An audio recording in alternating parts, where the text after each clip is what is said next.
இந்த பாருங்க, இந்த இடத்துல தான் குகை ஆரம்பமாகுது. மைத்ரி குகைன்னு சொல்லி போட்டிருக்காங்க. வாங்க உள்ளுக்கு போயிட்டு பார்ப்போம் குகை எப்படி இருக்குன்னு சொல்லி. சேஃப்டி இல்லை, சில அடையாளங்கள் இருக்குது. யானை விட்டு அடையாளம் ஒன்று இருக்குது.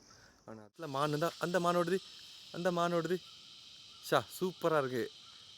இந்த இடத்துல கண்டி நகருக்குள்ளே இப்படியான்னு சொல்லியும் எங்களுக்கு நினைக்க தோணுது. ஹாய் எல்லாரும் வணக்கம். மிஸ்டர் வித் அருண் யூடியூப் சேனலோட இணைஞ்சிருக்கீங்க. இன்றைக்கி நாங்கள் பார்க்க போகிற விஷயம் என்னன்னு சொன்னால், கண்டியில் இருக்கவங்களுக்கு கூட தெரியாத ஒரு பகுதி. கண்டி நகருக்குள்ளே இப்படி ஒரு வனப்பகுதியா, இப்படி ஒரு காடா அப்படின்னு சொல்லி ஆச்சரியப்படக்கூடிய அளவிலான ஒரு காடு. இந்த காடு எங்கே இருக்குது, எப்படி இருக்குது, இந்த காட்டுக்குள்ளே என்னென்ன விஷயங்கள் இருக்குது, அதை தான் இந்த வீடியோவில் பார்க்க போகிறோம். வாங்க உள்ளுக்கு போயிட்டு பார்ப்போம். இந்த வீடியோக்குள்ளே இந்த காடு எங்கே இருக்குது, எப்படிப்பட்ட காடுன்றதை முழுமையாக இந்த வீடியோவில் நான் சொல்கிறேன். வாங்க போய் பார்ப்போம். உடவத்துக்கிளை.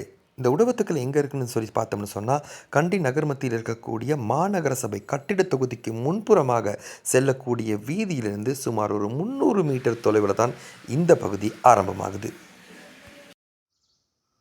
இதுதான் வனப்பகுதிக்குள்ளே, கண்டி உடவத்துக்கிளை வனப்பகுதிக்குள்ளே வரக்கூடிய நுழைவுச்சீட்டு டிக்கெட்.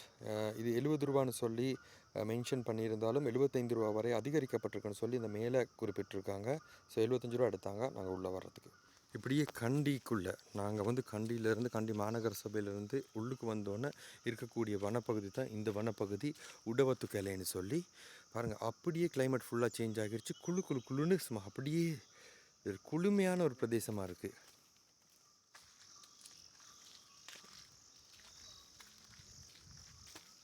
ரெண்டு பக்கமும் காடுக்கு நல்ல ஒரு மண் ரோடு ஒன்று போகுது. இந்த ரோட்டில் தான் நாங்கள் போய்கிட்டு இருக்கோம். பார்த்திங்கன்னா அப்படி குளுன்னு ஒரு குளிர்மையான ஒரு சூழல் காணப்படுது இந்த இடத்துல. கண்டி நகருக்குள்ளே இப்படியான்னு சொல்லியும் எங்களுக்கு நினைக்க தோணுது. இப்படியே பார்த்திங்கன்னா ஒரு நீர்நிலை ஒன்று இருக்குது, ஒரு சின்ன ஒரு வாவி மாதிரி ஒரு இருக்குது. இதில் நிறைய மீன்கள் இருக்குது. ஸோ பறவைகள் இங்கே மீன் பிடிச்சி சாப்பிட்ற காட்சிகளையும் பார்க்க முடிஞ்சிச்சு. சும்மா அழகாக இருக்குது பார்க்குறதுக்கு. ஒரு இயற்கையிட ஒரு பெரிய கொடையாக இருக்குது. கண்டி நகருக்குள்ளே இவ்வளவு பெரிய ஒரு காடான்னு சொல்லி பார்க்குறதுக்கே ஆச்சரியமாக இருக்குது. பாருங்கள், இங்கே பாருங்கள், இப்போ நாங்கள் வந்திருக்கோம். இந்த காட்டுக்கு நடுவில் அந்த சூரிய ஒளி பாருங்கள் எவ்வளோ அழகாக படுதுன்னு சொல்லி. இந்த கேமராவை அப்படி மூவ் பண்ணுற நேரம் அங்கே பாருங்கள் எப்படி இருக்குன்னு சொல்லி. சும்மா சூப்பராக இருக்குது. கண்டி நகருக்குள்ளே நாங்கள் இருக்க நேரம் வாகன சத்தம், ஒரு வெக்கன்னு சொல்லலாம், அந்த ஒரு வியர்வை உடனான ஒரு நிலைமை அப்படின்னு சொல்லி நமக்கு அப்படி ஒரு கஷ்டமாக இருந்துச்சு. ஒரு 5 நிமிஷம் உள்ளே வந்தோடனே அப்படியே கிளைமேட் ஃபுல்லாக சேஞ்ச் ஆகிருச்சு. ஃபுல்லாக குளிர்மையான ஒரு காலநிலை, அப்படியே ஒரு டோட்டல் சேஞ்சாக இருக்குது. இங்கே பாருங்கள் எப்படி ஒரு வனப்பகுதின்னு சொல்லி இந்த சூரிய ஒளி திரும்பவும் காட்டினேன். பாருங்கள் எப்படி இருக்குன்னு சொல்லி. முழுமையாக வனப்பகுதி எங்கன்னு சொன்னால் கண்டி நகருக்குள்ளே இருக்கக்கூடிய ஒரு வனப்பகுதி தான் இந்த வனப்பகுதி உடவத்துக்கிளைன்னு சொல்கிறாங்க. இந்த மரங்களை பார்த்தீங்கன்னு சொன்னால் உங்களுக்கே தெரியும் இந்த மரங்கள்ட்ட இருக்கக்கூடிய பழமை. ஏன்னா இந்த மரங்களுக்கு அந்த ஊடுருவி போயிருக்கக்கூடிய கொடிகளை பாருங்கள், இவ்வளோ தூரத்துக்கு போயிட்டு திரும்பவும் அந்த கொடிகள் கீழே நோக்கி தொங்குற லெவலில் காணப்படுது. இது ரொம்ப பழமையான மரங்களுக்கான ஒரு உதாரணம்னு கூட சொல்லலாம். இந்த கொடிகள் திரும்ப மேலே போயிட்டு மேலேருந்து திரும்ப கீழே வர்ற அளவுக்கு இந்த கொடிகள் வளர்ந்துருக்கு. ஃபுல்லாக அப்படியே தான் இருக்குது. இன்றைக்கி பார்க்கல யாருமே இல்லை போல் இந்த பகுதியில், வெறிச்சோடி கிடக்குது. ஆமாம், ஃபுல்லாக காடு தான். ஆனால் மிருகங்கள் இருக்கோ தெரியலை. பார்ப்போம், பார்ப்போம். மிருகங்கள் இருக்குன்னு சொல்லியிருக்காங்க. சொல்கிற நேரமே ஏதோ பாயுது. சத்தங்கள் கேட்குது, நம்ம நோக்கி வருதான்னு தெரியல. இல்லை, அவ்வளோ பெரிய டேஞ்சரான மிருகங்கள் இருக்காது. இருந்துச்சுன்னா டிக்கெட் எடுத்து உள்ளே அனுப்புறதுக்கு பெர்மிஷன் கொடுக்க மாட்டாங்களே. உண்மையாகவே பெரிய ஒரு காடு. உண்மையிலே கோகுல், நான் பிறந்து வளர்ந்ததெல்லாம் சிங்கராஜ காட்டு பகுதிக்கு அண்மிச்ச பகுதியில் தான். ஆனால் சிங்கராஜோடு ஒப்பிட்டு பார்க்குற நேரம் கொஞ்சம் குறைவாக இருந்தாலும் அதோடு ஒப்பிட்டு போகிற அளவுக்கு இருக்குது இந்த மரங்களோட பிரமாண்டங்கள். அப்படி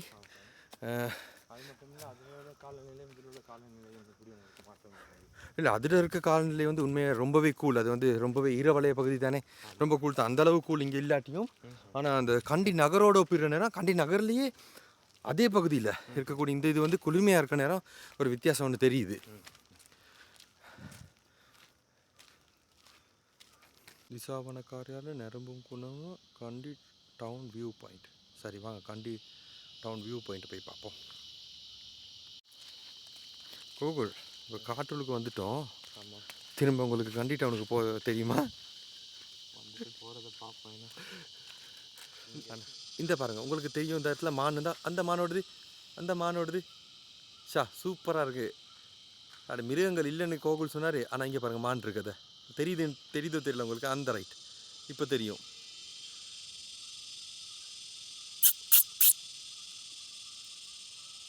ரெண்டு மான் உள்ளுக்கு ஓடிடுச்சு. இந்த உங்களுக்கு தெரியுதுன்னு நினைக்கிறேன் கண்டி வியூ பாயிண்ட். அந்த லேக் ஏன்னா கண்டி லேக் தெரியுது. கண்டி லேக்கு அங்கிட்டு இருக்கக்கூடிய பில்டிங்ஸ் எல்லாமே தெரியுது. இது தான் அவங்க வியூ பாயிண்ட்னு சொல்லி மென்ஷன் பண்ணியிருக்காங்கன்னு நான் நினைக்கிறேன். எனக்கு சரியாக தெரியலை. இன்னும் கொஞ்சம் முன்னுக்கு போய் பார்ப்போம். ஆனால் இது வியூ பாயிண்ட்டாக கண்டி சிட்டி வந்து தெரிகிற மாதிரி இருக்குது. ஸோ இந்த இடத்துல வந்து இது கண்டி இன்ஃபர்மேஷன் சென்டர்னு சொல்லி போட்டிருந்தாங்க. அது ஒரு அது அந்த ஜங்ஷன்லேருந்து ஒரு 300 மீட்டருக்கு போகுது. பட் நான் பார்த்தா 200 மீட்டர் இது தான் கண்டி வியூ பாயிண்ட். முன்னாடி இருக்கும் ஒரு 100 மீட்டர் இருக்கும். 100 மீட்டர் அப்படின்றீங்களா? உண்மையிலேயே கூகுள் இதெல்லாம் பார்க்குற நேரம் அந்த நாங்கள் இப்போ ஆஃப் த ரெக்கார்டில் பேசிக்கிட்டு வந்தோம். லவர்ஸுக்கு மட்டுமே தான் இது சரின்னு சொல்லி. உண்மை தான் போலங்க, எல்லாமே அப்படி தான் இருக்குது.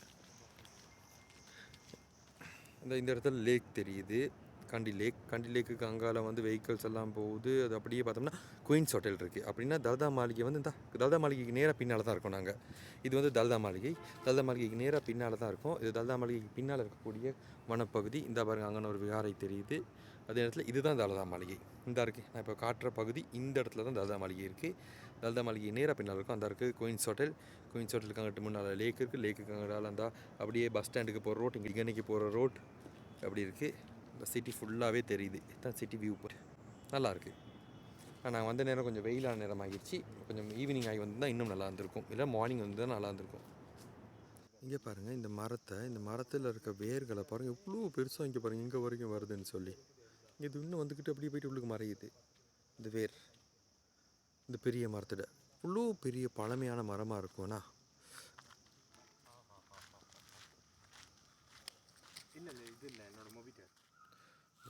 இப்படியான காயெல்லாம் இருக்குது. அவசரப்பட்டு சாப்பிட்றாங்க. நஞ்சு காயோ தெரியலை.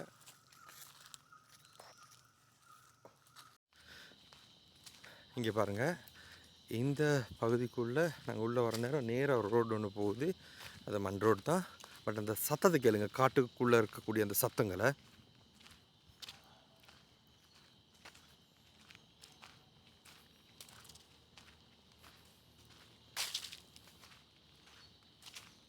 எப்படி சத்தம், அந்த பூச்சிகளோட சத்தத்தை நல்லா கேளுங்க.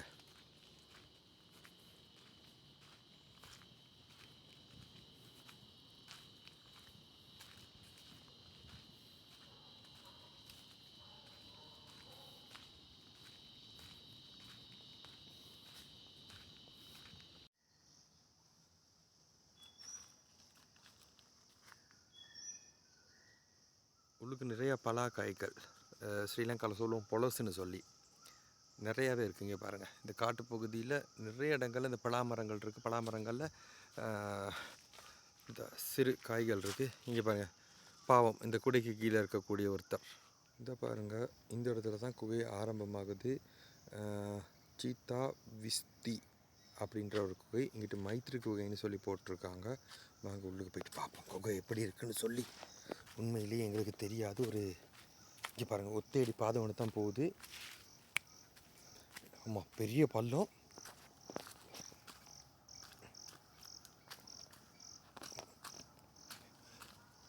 பெரிய பள்ளம் ஒன்று. இங்கே பாருங்கள், உண்மையிலேயே இது எங்கிட்டால போகிறது ரைட்டு இப்படி இறங்கும். ஆமாம், குறைஞ்சது இந்த குகைக்கு வர்றதுக்கு அந்த என்ட்ரன்ஸ் இருக்குது தானே, என்ட்ரன்ஸ்லேருந்து குறைஞ்சது ஒரு 3 கிலோமீட்டருக்கு மேலே இருக்குது இந்த குகைக்கு வர்றதுக்கு. நடந்தே தான் வந்திருக்கோம். ஸோ இங்கே பாருங்கள், அப்பா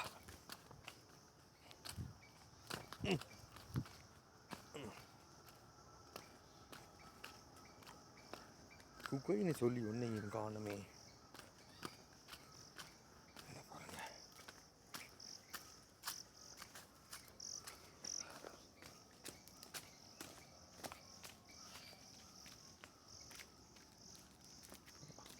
இதுவா குகை?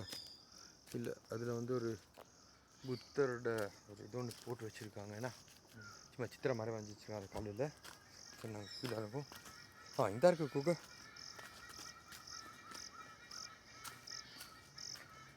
சிந்த விஷ்தி. இங்கே பாருங்கள் குகையை. இப்படி தாங்க குகை இருக்குது. எனக்கு தெரிஞ்ச அளவில் இந்த குகைக்குள்ளே போக முடியாதுன்னு நினைக்கிறேன். பட் போகிறதும் வந்து சேஃப்டி இல்லை. இங்கே பாருங்கள்.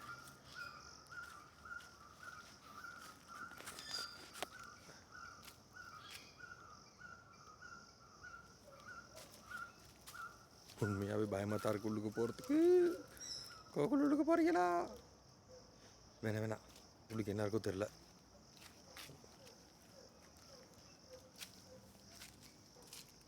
சீரியஸாக கொஞ்சம் இங்கே பாருங்கள். சில அடையாளங்கள் இந்த யானை விட்ட அடையாளம் ஒன்று இருக்குது. ஆனால் அதில் வந்து அந்த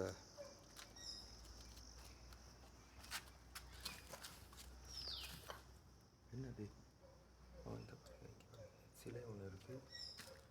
பட் குகைன்னு சொல்லி பெருசாக ஒன்றும் இல்லை, சின்ன குகை ஒன்று தான். இதோ பாருங்க.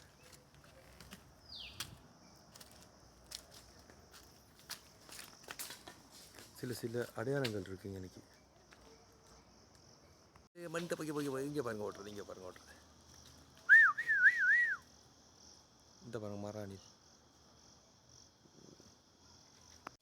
உண்மையிலே இந்த இடத்துல வந்து ஏதோ ஒன்று முன்னே வந்த நான் நினைக்கிறேன். நீங்கள் வந்து யாராவது தியானம் பண்ணக்கூடிய இடங்கள் ஏதாவது இருந்திருக்கும்னு சொல்லி. ஏன்னா அப்படியான அடையாளங்கள் இங்கே வந்து நிறையாவே இருக்குது. இந்த பாருங்கள், இந்த கற்களை பார்க்குற நேரம் அப்படி தான் தெரியுது. இந்த பெரிய கற்கள் எல்லாம் இருக்குது இந்த பகுதியில். ஸோ இந்த குகையில் வந்து யாராவது தியானம் பண்ணி அந்த அப்படிப்பட்ட ஒரு அடையாளங்கள் தான் இந்த இடத்துல இருக்குது. ஸோ இது இப்போ இல்லை, எத்தனையோ பல நூற்றாண்டு காலங்களுக்கு முன்னே இருக்கும்.